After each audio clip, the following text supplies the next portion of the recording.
bonsoir à tous selon le pays et l'heure à laquelle vous nous écoutez. Bienvenue pour ce second épisode d'Efrica, le podcast du football africain de la rédaction de Lucarne Opposée. Déjà, merci beaucoup d'avoir aussi bien relayé le premier épisode, et d'ailleurs que ce soit pour Bola Latina, l'AFC Corner ou Efrica, donc vous avez été nombreux à nous donner des retours positifs et vraiment tout ça fait énormément plaisir. On ne peut donc que vous encourager à continuer d'interagir avec nous sur Facebook, Twitter, YouTube et tous les réseaux sociaux où l'on se trouve. Nous serons, sachez-le, toujours ravis d'échanger avec vous, chères auditrices et chers auditeurs. Second passement de jambes pour Efrica dans lequel nous allons revenir sur l'imbroglio qui a vu la Guinée tenter de sortir le Soudan sur tapis vert au Tchad 2018. Avant de porter ensuite notre attention sur la candidature du Maroc pour la Coupe du Monde 2026. Mais avant ça, ouvrons ensemble le courrier qu'un free.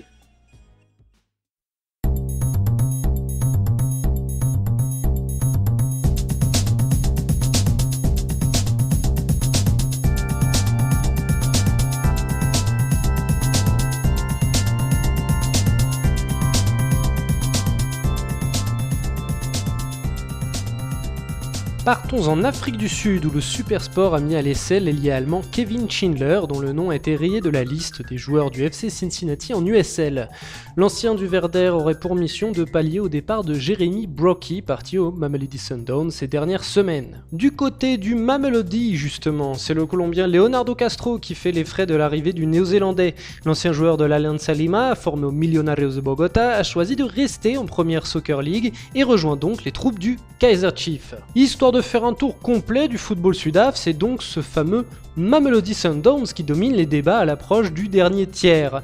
Cape Town, Kaizer Chiefs et Free State Stars suivent respectivement à 4, 5 et 6 points. Au regard de la dynamique crescente du leader, rien n'est encore joué. En Tanzanie, le français Pierre Lechantre est le nouvel entraîneur du Simba SC, devenant ainsi le second technicien tricolore à œuvrer en Ligi Kubara après Patrick Levig en 2013 pour le même fanion. Simba règne d'ailleurs actuellement sur son championnat mais doit partager son trône avec son grand rival du Azam FC. Les deux clubs de Dar es Salaam sont encore invaincus au bout de 14 journées, mais il y a encore un long chemin à faire, Votre Altesse, tu peux me croire. Le Joyau Bleu, ce sera le surnom du stade flambant neuf du Al Hilal Omdurman au Soudan. Une enceinte de 45 000 places dont le club sera propriétaire. Une rareté et un confort qui le place désormais sur un pied d'égalité avec son ennemi de toujours, El Merreikh. On attendait l'USC Kita, ce sera en fin de compte l'AS Real de Bamako que le Mali a choisi d'envoyer en Ligue des Champions pour accompagner le stade malien. Ils seront opposés en tour préliminaire aux Nigérians du MFM. En ce qui concerne la Coupe des Confédérations, le choix s'est porté sur le 11 créateur et Djoliba AC qui affronteront respectivement les Algériens du CR Belouizdad et les Libériens d'Elwa United. Des qualifications passées par un entretien fédéral donc et non par le sportif, pareil au cas du Bénin dont nous vous parlions lors de l'épisode précédent avec Pierre-Marie Gosselin. Terminons enfin avec un point sur le Tchad 2018 qui connaît désormais ses quarts de finalistes. Le pays hôte, le Maroc, affrontera la Namibie, le Congo sera opposé à la Libye, la Zambie aura fort à faire avec le Soudan et le Nigeria tentera de ne pas tomber dans le piège angolais. Le tournoi a bien entendu livré son lot d'éliminations surprises puisque sont passés à la trappe la Côte d'Ivoire, le Cameroun, le Burkina Faso ainsi que la Guinée. Cette dernière est passée à côté de sa compétition sur et en dehors du terrain, un cas que nous allons vous expliquer plus en détail. Si vous voulez bien me suivre, c'est par ici.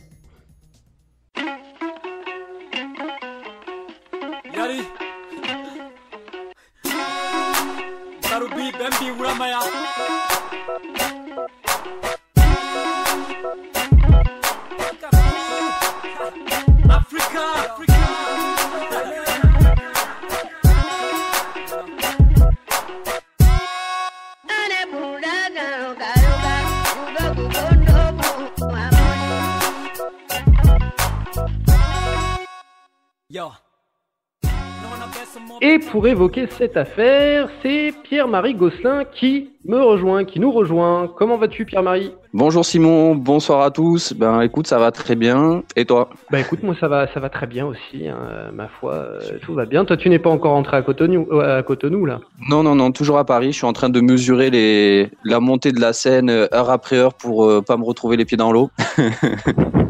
C'est sûr que ça doit être c'est plus sec, non, le Bénin ? Un petit peu, ouais. Oui. On peut se retrouver avec des problèmes d'inondation, mais c'est pas pour les mêmes raisons. C'est tropical ou c'est subsaharien?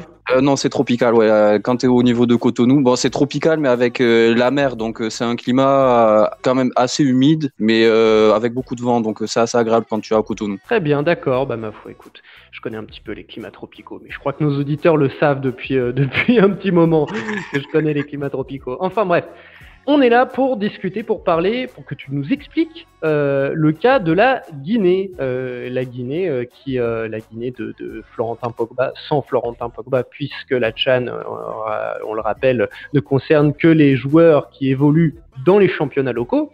Donc la Guinée, comme je viens de l'expliquer dans les brèves, qui a été éliminée de cette CHAN 2018, mais elle a été éliminée dans certaines circonstances. Un imbroglio que tu vas nous expliquer. Et oui, et ben écoute, ça a été déjà pour mettre un petit peu le contexte, cette Guinée c'était une des favorites au départ de la compétition.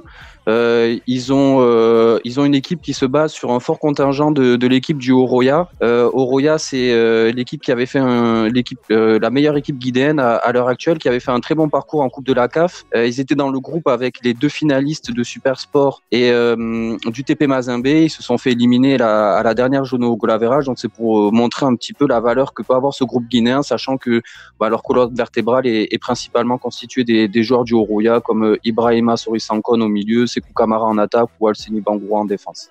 Donc pour rentrer un petit peu plus dans le cœur de cette affaire, en fait la Guinée a très mal commencé sa compétition. Ils ont commencé contre le Soudan. Le Soudan c'est le rival de la poule puisqu'ils étaient aussi avec le Maroc, et quand on peut dire que leur joueur à domicile, le Maroc était quand même peut-être le favori de cette poule-là, mais entre la Guinée et le Soudan, c'est là que devait se jouer la 2e place. En tout cas, c'est ce qu'on pensait du côté de la Guinée. Et ça s'est soldé par une défaite de 2-1 qui a sacrément hypothéqué les chances de qualification. Le match suivant, c'était contre le Maroc, et là, ça a de nouveau été une défaite, 3-1.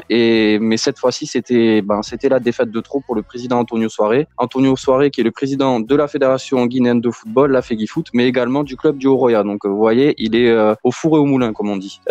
Donc, cette défaite contre le Maroc a été fatale pour l'entraîneur, Lapé Bangoura. Lapé Bangoura, c'est un entraîneur local, un Guinéen, un professeur de physique, professeur de géographie, pardon, qui passionné de football, s'est intéressé au coaching et s'est lancé dans le coaching au point de devenir une référence guinéenne et surtout au point de pouvoir succéder à Luis Fernandez quand l'ancien entraîneur du PSG, notamment monsieur le coach à la Choupa Choups, avait fait sombrer cette équipe guinéenne. C'est Lapé Bangoura qui a été appelé en grand secours et qui depuis 2016 au final est à la tête de toutes les sélections locales, aussi bien le Sili qui participe aux qualifications de la CAN, donc cette équipe de locaux qui participe au CHAN. Et donc à la fin de cette défaite, le communiqué est tombé. Nous avons décidé de dissoudre tout le staff technique de toutes les catégories. Il revient à la direction technique nationale de nous faire des propositions sous le contrôle du bureau exécutif de la fédération. Vous l'aurez compris, pour Antonio Soares, c'est la défaite de trop. Lui qui partait avec le rêve peut-être de gagner le trophée, mais au moins de faire de grandes choses avec son pays, a été trop déçu par cette élimination prématurée, et donc il a décidé de dissoudre tout le monde. Et au même moment, ils se sont aperçus qu'un joueur soudanais donc qui avait été aligné lors du premier match semblait être un peu inéligible. Parce que au final, le joueur a été joué dans le championnat soudanais, et pour pouvoir participer au CHAN, il faut jouer dans le championnat local. Ça ne veut pas dire qu'il faut jouer en Afrique, ça veut dire qu'il faut jouer dans le championnat local de votre pays. Par exemple, tous les Soudanais doivent jouer au Soudan, tous les Guinéens doivent jouer en Guinée, tous les Ivoiriens doivent jouer en Côte d'Ivoire. Il ne peut pas y avoir un joueur ivoirien qui est dans le championnat du Ghana pour participer au CHAN. Donc voilà, je ne sais pas si une histoire continentale, c'est une histoire locale, nationale. Exactement. Donc, ce joueur soudanais, El Saman El Sawi El Seke, a signé un contrat avec une équipe de Libye, Al Ittihad Tripoli, mais donc pour la CAF, parce que finalement, le lendemain plutôt, la CAF a rendu sa décision, et après investigation, la CAF a pu établir qu'aucune erreur administrative n'a été commise par la Fédération soudanaise de football dans l'enregistrement du joueur, car au moment du coup d'envoi de Soudan-Guinée le 14 janvier 2018 à 14h30, match comptant pour la première journée du CHAN Total 2018, 2018 dans le groupe A. L'enregistrement du joueur El Samani El Saoui sur le Transfer Management System, le fameux TMS de la FIFA, est enregistré comme sociétaire de Al Ittihad Tripoli, donc le club libyen, n'était pas finalisé et son certificat international de transfert pas encore délivré. Donc pour cette raison-là, la CAF a décidé de donner raison au Soudan et de débouter la Guinée dans sa procédure et dans sa tentative d'essayer de se qualifier un peu administrativement sur tapis vert malgré une élimination cuisante sur le terrain. Une décision qui a été acceptée par la fédération guinéenne et par Antonio Soare qui a directement répondu: en tant que dirigeant du football africain, je respecte la décision de la Confédération africaine de football. Les articles et les documents sont clairs là-dessus. Donc il restait quand même un match à jouer après ça, un match sans enjeu entre la Guinée et la Mauritanie. Vous imaginez le contexte un petit peu morose avec l'entraîneur qui s'est fait licencier, un petit espoir de qualification administrative qui finalement n'a pas abouti. Et finalement, ils auront réussi à remporter le dernier match contre la Mauritanie et Ibrahima Souri Touré Didamas, le coach intérimaire de cette sélection, déclarera après le dernier match que cette victoire, nous la dédions à la paix. Nous avons joué ce match à son nom parce que nous avons eu beaucoup de difficultés après son départ. Les enfants se sont révoltés et n'ont pas voulu jouer ce match, mais nous avons réussi à les canaliser. En fait, si vous voulez, les Guinéens n'ont pas accepté que l'entraîneur soit limogé et ils ont tenté un petit nice nap, essayer de manifester, de faire grève et de pas se présenter pour le dernier match. Et finalement, ils ont réussi à être ramenés à la raison par leur entraîneur et pour finalement l'emporter et sauver l'honneur des Guinéens. Donc voilà un petit peu pour cette affaire qui a émaillé qui a donné un petit peu de piment à ce CHAN, même si la compétition se passe très bien sur le terrain. Ça a permis de rajouter cette petite épice africaine administrative où on essaye toujours de trouver une petite brèche qui permet de se sauver au dernier moment. Ça n'a pas marché pour cette fois-ci. Mais d'ailleurs, du coup, est-ce que si le joueur avait été aligné contre le Maroc, comment dire, est-ce que la validation du transfert ne devait pas être effective avant la compétition ou avant le match? C'est-à-dire que j'entends par là que si c'est fait en cours de compétition, est-ce que ça le sort de la compétition? Exactement, c'est ce qui s'est passé en fait. Les Soudanais ne l'ont plus aligné à partir du deuxième match. Donc dès que le transfert a été validé, dès que le joueur a signé son contrat, dès que le contrat a été validé par la FIFA et que le joueur est devenu un sociétaire de Al Ittihad Tripoli, il n'était plus éligible pour ce CHAN-là. Et donc les Soudanais ont pris les devants et ne l'ont plus aligné. D'ailleurs, il ne sera plus aligné jusqu'à la fin de la compétition puisque les Soudanais se sont qualifiés pour les quarts. Et non, c'est vraiment, ça s'est joué à très peu de choses. D'ailleurs, c'est ça qui est intéressant parce que le communiqué de la CAF qui annonce le résultat de la décision prise par le comité est vraiment marqué à l'heure près. La décision a été ce coup d'envoi donné le 14 janvier 2018 à 14h30. Donc c'est probablement que ça s'est joué vraiment à des minutes ou à des heures et que effectivement le Soudan est passé pas loin de un petit peu de la tuile parce que c'est dommage d'anéantir tout pour des détails administratifs qui se jouent à aussi peu. Oui, d'autant plus que le Soudan pour le Soudan passer au second tour au quart de finale de ce CHAN, c'est quand même une belle performance. Ouais, on pouvait les attendre quand même parce que le Soudan en termes de football local, ils sont très très bons. Ils sont très puissants au niveau de leur club avec notamment le Al Hilal dont tu as parlé dans les brèves justement et leurs joueurs s'exportent très peu donc au final leur sélection locale pour le CHAN ressemble beaucoup à leur sélection nationale pour la CAN. Donc c'est quand même localement une nation qui était très forte. C'était un groupe très serré parce que ce soit le Maroc, donc la Guinée, le Soudan et même la Mauritanie, parce que la Mauritanie justement qui est entraînée par Corentin Martins, un ancien de la Ligue 1 de Strasbourg et de Bordeaux notamment, et était aussi un prétendant sérieux au moins à la qualification pour les quarts de finale. Très bien, et du coup le championnat va pouvoir redébuter en Guinée. Ouais, exactement, tout le monde est rentré chez soi, la reprise est prévue pour le 30 janvier, on en est à 2 matchs de la fin de la phase aller. Le Horoya est en tête avec 27 points, il est en train d'écraser un petit peu le championnat, ils ont déjà 7 points d'avance sur le deuxième qui est l'Asfag et le mythique Afia dont on a parlé dans le livre de Lucarne Opposé. Et enfin le dernier gros club club de Guinée, la Kaloum, grand rival du Oroya, est 9e avec seulement 11 points. Donc voilà, pour eux, la saison est un petit peu cuite. Et puis sinon, du côté de la sélection, sachez que le poste est à pourvoir. La Guinée cherche un sélectionneur et le profit de celui-ci. Et la Guinée ne recrutera qu'un entraîneur qui a joué la finale ou remporté la CAN, ou un entraîneur qui a fait ses preuves en Coupe du Monde. Donc voilà, ça réduit la liste des prétendants. Il y a de fortes chances que ce soit un étranger. Voilà, on attend de voir. Continuez à suivre les podcasts Efrikia et vous aurez l'information. Très bien, écoute, s'il y a des entraîneurs de cette renommée, ce qui nous donnerait quand même un certain cachet, je t'avoue, qui écoute ce podcast, qui écoute Efrikia, voilà, vous pouvez envoyer votre CV à la Fédération guinéenne de football. Merci beaucoup, PM. Écoute, c'est moi qui te remercie et puis à très vite pour de nouvelles aventures. Ça roule. Ciao, ciao. Ciao. Partons maintenant, si vous le voulez bien, chers amis, du côté du Maroc, qui a décidé de tenter sa chance à nouveau en officialisant sa candidature pour la Coupe du Monde 2026.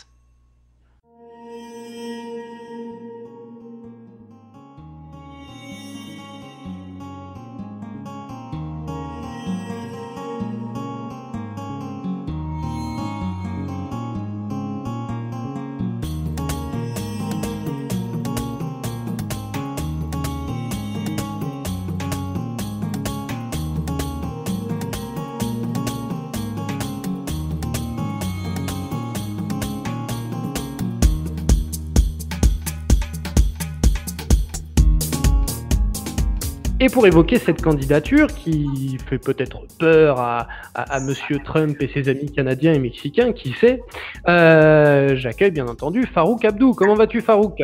Bonsoir Simon, bonsoir à tous les auditeurs du podcast Efrikia, bonsoir à tous les lecteurs de Lucarno Posé. J'en profite pour remercier les auditeurs pour les premiers retours très positifs qu'il y a eu pour le premier podcast, et nous revoilà prêts à essayer de proposer un contenu d'une qualité équivalente, voire supérieure. C'est très bien dit, et aujourd'hui donc avec toi on va s'attaquer à la candidature du Maroc pour la Coupe du Monde 2026, une candidature qui a été présentée dans une conférence de presse ce mardi. Est-ce que tu peux nous en dire plus sur cette conférence de presse déjà? Qu'est-ce qui a été dit? Exactement, la candidature du Maroc a pris une tournure un peu plus concrète en ce début de semaine avec la présentation de la candidature par le président de la fédération marocaine et les deux ministres de la jeunesse et des sports et de l'industrie. Il y a eu la présentation du logo de la candidature et aussi on a pu voir se dessiner les contours de la stratégie à venir qui est centrée sur le fait que le Maroc présente une candidature fortement soutenue par l'Afrique. Ce soutien à l'Afrique, il est incarné par 2 points. L'appel massif du président de la CAF à soutenir le Maroc et que donc les quelques 54 voix africaines puissent peser de leur poids sur le vote final qui aura lieu en juin. Et cette dimension africaine est aussi incarnée à travers les ambassadeurs de la candidature, dont les premiers noms ont filtré ou ont été annoncés mardi en la personne de Samuel Eto'o et Didier Drogba. Cette stratégie, pas des Mickey, quoi. Voilà, pas des moindres, et du coup, l'orientation de la stratégie sur le côté on représente toute l'Afrique sera, je pense, la base sur laquelle le Maroc va s'appuyer en insistant sur le fait que l'Afrique n'avait eu qu'une seule Coupe du Monde jusqu'à maintenant et que cette candidature, entre guillemets, est adoubée par tout le continent. Et le Maroc, il me semble, avait déjà été candidat à l'accueil d'une Coupe du Monde, il me semble déjà en 2010, où il avait été... Exactement, c'est la 5e candidature du Maroc. Et en 98 aussi, contre la France, il me semble. Exactement, c'est la 5e tentative du Maroc pour accueillir une Coupe du Monde, et ils ont relevé le défi en allant affronter le triple ogre USA, Mexique, Canada. Un ogre qui s'effrite pour des raisons bien plus diplomatiques, mais c'est un autre débat. Ma foi, tu me présentais 4 points, un petit peu 4 points qui font et défont cette candidature marocaine.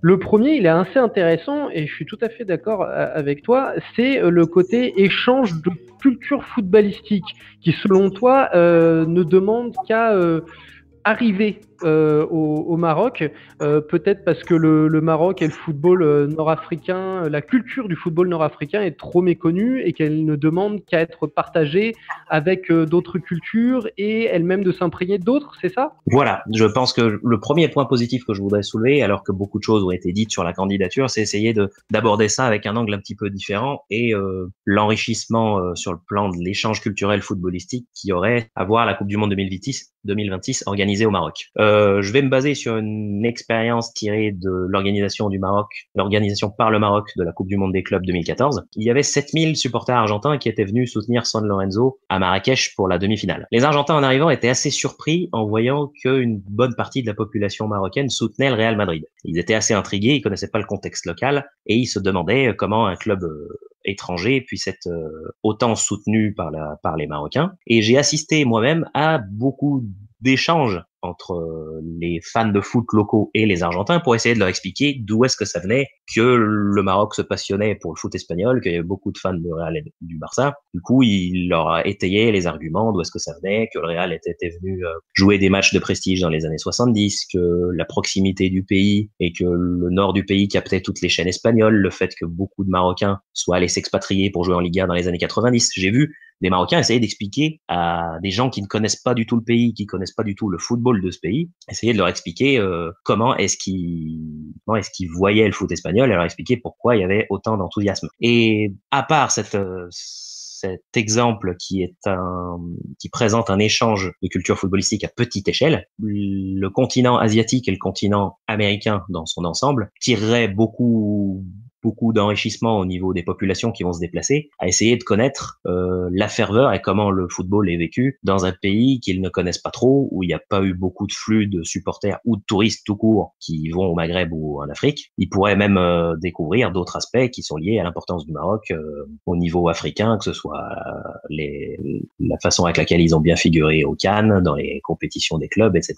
Plutôt que aller aux États-Unis, sachant qu'il y a déjà eu une grande compétition déjà organisée très récemment. Donc en fait, il y a eu plusieurs photographies de comment le foot est vécu sur le continent américain. Là, pour le coup, pour une grande partie de la planète foot, ce serait intéressant de voir comment les choses se font dans un pays où ils vont très rarement. Même si malheureusement pour les décideurs, enfin peut-être pas pour les décideurs, mais remarque si pour les décideurs, l'Afrique se résume souvent à un tout. Je dis bien malheureusement, et ils auront peut-être tendance à considérer que ils ont déjà eu une image du football africain au travers de l'Afrique du Sud, ce qui est absolument absurde puisque c'est à l'opposé du continent et culturellement, ça n'a rien à voir avec la culture maghrébine du football et la culture marocaine du football. Sur le même ton, tu peux penser que ces gens-là pensent avoir déjà une vision du football africain au travers des grandes vedettes qu'ils connaissent, Eto'o ou Drogba, Roger Mila pour les plus anciens, etc.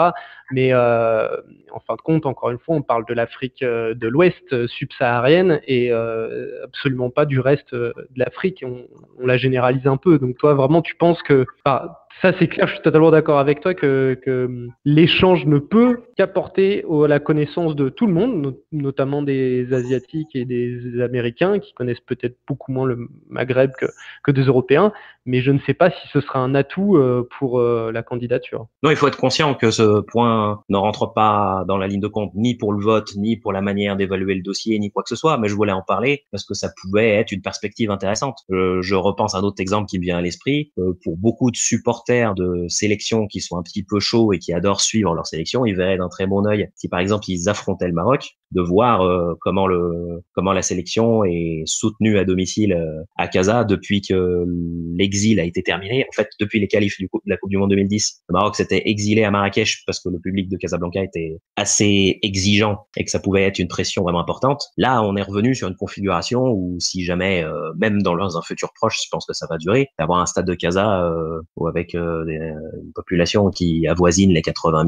000, avec les portes fermées 3 heures avant, plus de place nulle part, ni dans les escaliers, etc., avec un bruit, une acoustique formidable, quoi. Et je pense que pour n'importe quel supporter d'une sélection un peu sanguin, quoi, s'il voyait ça, il adorerait, quoi. Ah, ça, c'est sûr et certain. Alors ça, par contre, évidemment, là, je suis totalement d'accord avec toi. L'échange entre supporters latinos, notamment parce que je les connais bien, et maghrébins ne peut que donner quelque chose de complètement fou et complètement génial. Le deuxième point que tu voulais évoquer sur cette candidature, c'est le fait que le Maroc, donc là pour le coup c'est un atout, hein, c'est un bon point, le Maroc est un pays assez, voire très touristique, et que il a déjà une certaine connaissance, un certain savoir-faire en ce qui concerne l'accueil de populations, l'accueil d'étrangers. Ce point-là, il est un petit peu plus évident et il s'appuie sur des chiffres qui sont de plus en plus positifs au fil des années. Par exemple, pour l'année 2017, le Maroc a accueilli autour des 6 millions de touristes étrangers.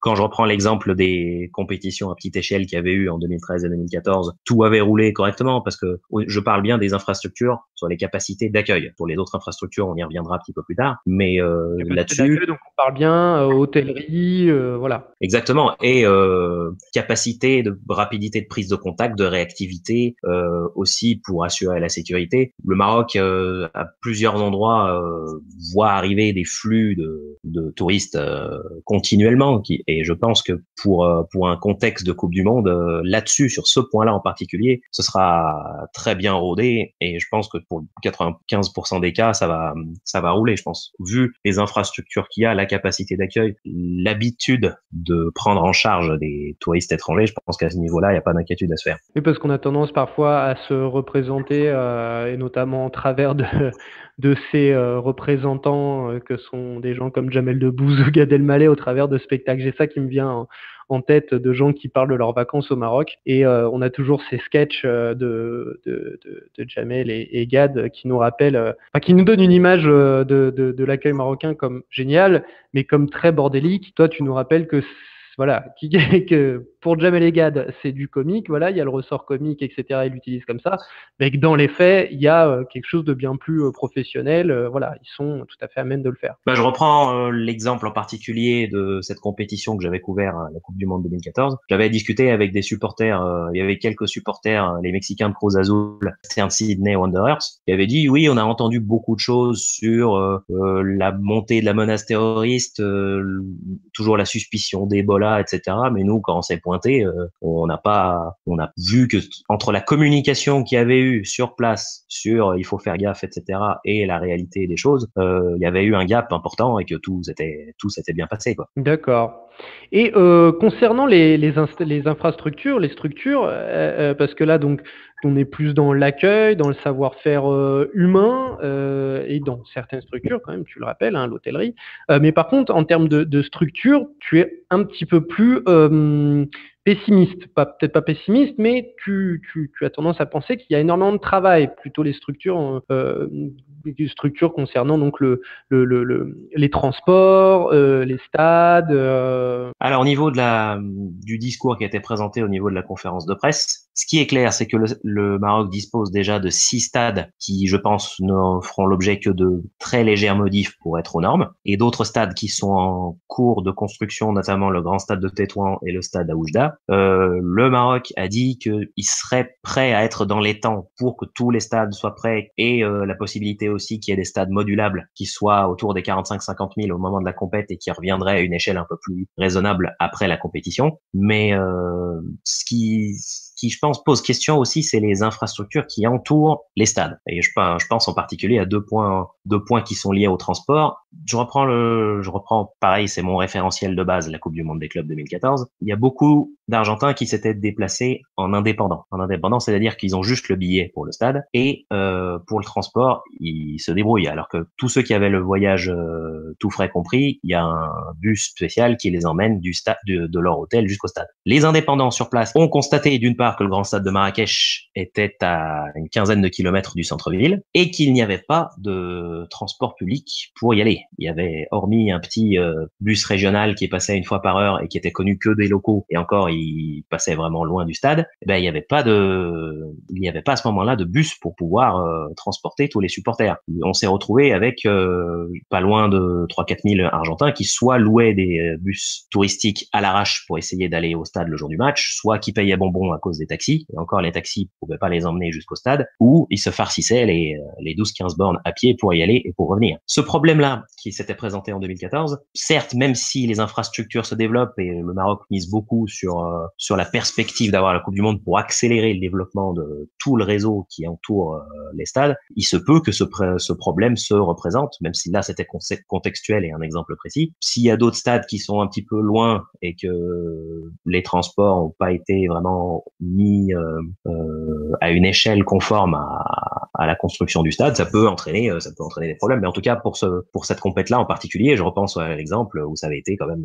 pas évident, quoi. Donc selon toi, voilà, il y a des lacunes, mais on part de loin, vraiment très loin, ou comment dire, on est dans l'état que tu as décrit et tu penses que le pays est totalement capable, en tout cas, on va d'abord parler des moyens et la culture d'en être capable de s'organiser et de rénover ou construire ces structures ou infrastructures pour 2026. L'accélération dans le développement des infrastructures est possible, mais voilà, il y a des points qui posent question, je pense, oui, l'accélération devra être vraiment importante pour répondre à un besoin qui sera des déplacements de flux de supporters assez conséquents. Donc il faudra, je pense que le Maroc va attirer leçon de cette problématique. Aussi pour le transport, quand le match du Real Madrid a dû être délocalisé de Rabat à Marrakech parce que le stade de Rabat était indisponible. Aussi, ça avait été un petit peu chaotique parce que il a fallu en toute vitesse aller se déplacer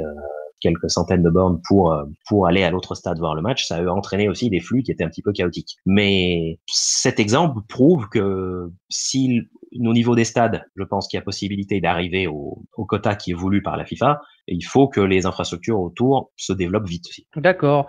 Bah, tout ça nécessite des sous, nécessite un budget, on le sait, et généralement c'est le point négatif, en tout cas en ce qui concerne le point de vue des populations qui accueillent des événements comme les Coupes du Monde, les JO ou voilà d'autres événements sportifs majeurs.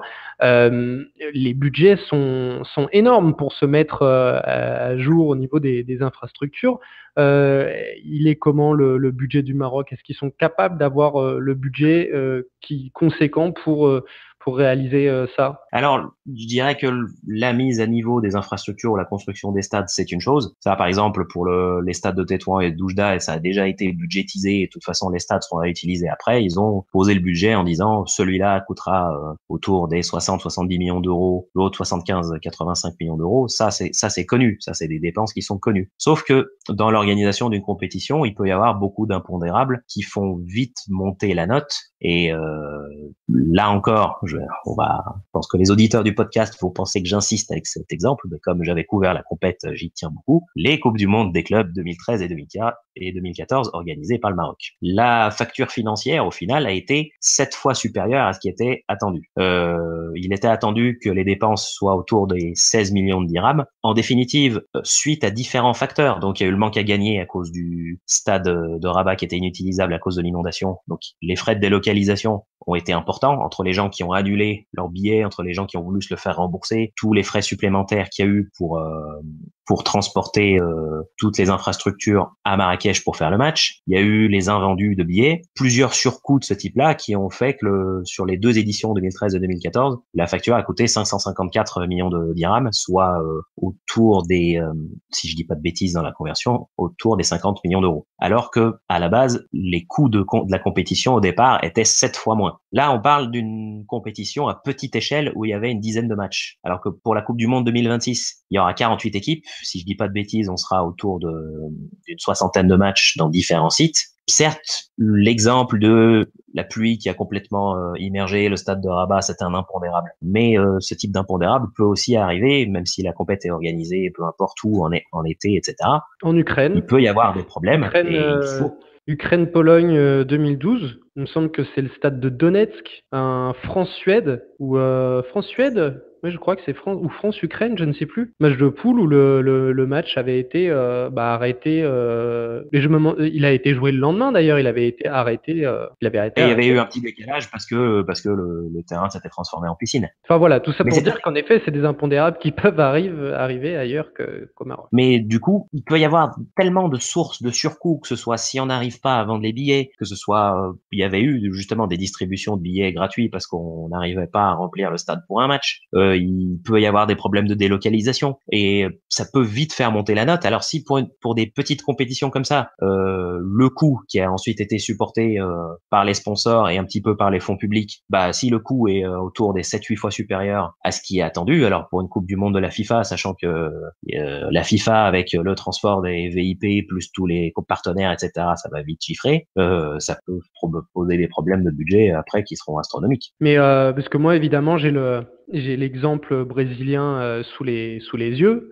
Et je sais que voilà que la Coupe du Monde déjà a fait des dégâts dans les budgets des villes et des États, et que même par exemple à Rio, un très bel exemple, c'est Rio de Janeiro évidemment, où la combinaison accueil Coupe du Monde plus JO 2016 a tout simplement ruiné la ville et l'État de Rio, ce qui fait qu'aujourd'hui on est dans une situation où l'État, les administrations, l'État et la municipalité sont en cessation de paiement, et les fonctionnaires publics n'étant plus payés, la police ne travaille plus correctement, les pompiers non plus, la violence augmente à une vitesse incroyable, enfin c'est la catastrophe, et tout cela était en fin de compte peut-être prévisible en connaissant l'état de la structure financière brésilienne, pas l'état de santé de la structure financière, mais l'état en termes d'organisation de la structure financière brésilienne,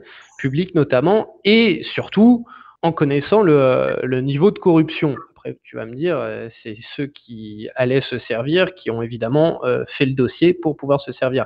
Mais est-ce que de ce point de vue-là, en termes d'organisation financière, en termes évidemment de corruption, la candidature marocaine est viable? En fait, le Maroc, je pense, va aussi tirer leçon de ce qui s'était passé en 2014. Parce que quand on analyse le budget de départ qui avait été défini, il y avait eu beaucoup d'impondérables qui n'avaient pas été pris en compte. C'est-à-dire le fait que la billetterie peut-être rapporte moins que prévu, la gestion d'un problème tel qu'il y a eu pour la délocalisation de Rabat à Marrakech. Ce qui fait que je pense que là, rien que sur l'approche de l'estimation de combien ça va coûter, je pense que ça va être revu autrement. Parce que sinon, s'il y a un surcoût conséquent comme il y avait eu en 2014 et que c'est soit les fonds publics, soit les sponsors qui passent à la caisse pour compenser ce déficit-là, ça peut vite être problématique. Il y avait eu une enquête très intéressante du média marocain Les Échos qui avait sorti justement ces chiffres-là, qu'au départ, le budget devait être autour des 16 millions de dirhams pour les 2 éditions. Au final, la facture financière a été multipliée par 7 et ça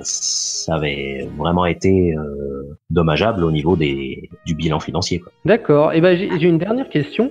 Est-ce que les résultats des Lions d'Atlas sur ces dernières années, dans les compétitions internationales, etc., auront une influence sur la candidature? La dynamique actuelle est bonne. Après plusieurs années, la crise de résultats, on pensait qu'elle allait pas se terminer. En fait, depuis la finale du Maroc à la CAN 2004, les résultats n'ont pas cessé de décliner. Après les expériences vraiment malheureuses dans les CAN au début des années 2010, il y a eu comme une forme de désamour du public vis-à-vis de la sélection. Il y avait eu d'ailleurs justement l'exil du stade Mohamed V de Casablanca et la sélection marocaine qui voulait éviter un peu la pression négative était allée jouer ailleurs, à Marrakech. Et cette dynamique-là était vraiment pas bonne. Et l'arrivée d'Hervé Renard a vraiment changé beaucoup de choses parce que d'une part, sa restructuration après la première CAN 2017 qui a été honorable où le Maroc sort avec les honneurs en quart de finale, avait réinstauré quand même une espèce d'enthousiasme qui s'est prolongé durant les qualifications au mondial. Et ça a été un peu vécu comme une résurrection. Enfin,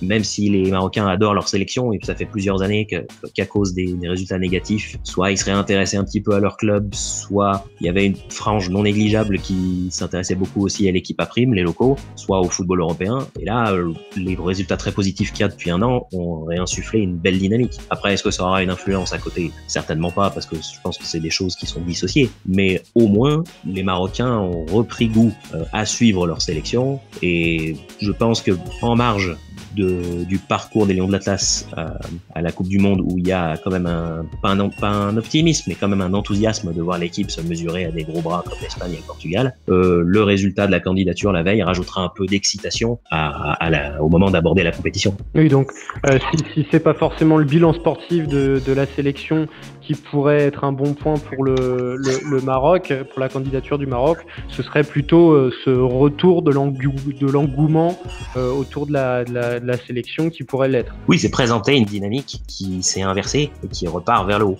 Ça, je pense que ça intervient à un moment qui est favorable. D'accord, et ben écoute, très bien, merci beaucoup Farouk. Voilà, on a un super, on a nous-mêmes un super dossier à présenter pour le dossier de la candidature. Voilà, on fait des dossiers, tout le monde fait des dossiers, et voilà, et on va espérer que voilà, on reste neutre, hein, on sera très content pour les Américains, les Mexicains et les Canadiens, c'est long. Même si, tu as raison, les Américains ils ont déjà eu, les Mexicains ils ont déjà eu 2 fois, les Canadiens d'abord ils préfèrent le hockey sur glace. Alors le Maroc il le mérite plus. Pour ma part, je revendique sans aucune honte ma non-neutralité sur ce dossier. C'est vrai que je souhaiterais beaucoup que le Maroc l'ait, mais la manière qu'ils ont d'aborder le vote est, je pense, réaliste, parce que d'une part, ils se sont entourés d'une agence qui a participé à la préparation de la candidature française au JO 2024.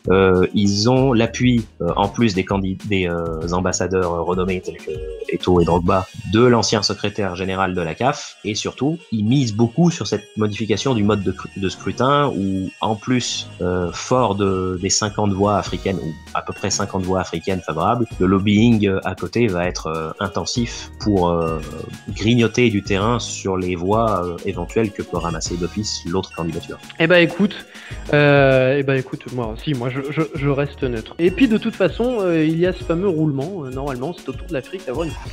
Merci beaucoup Farouk. Merci beaucoup Simon. À la prochaine. À la prochaine. Merci à tous de nous avoir suivis pour cette seconde émission. N'oubliez pas de venir nous solliciter sur les réseaux sociaux. Quant à moi, je vous dis à très bientôt pour un nouveau numéro des Fricas. Salut les amis!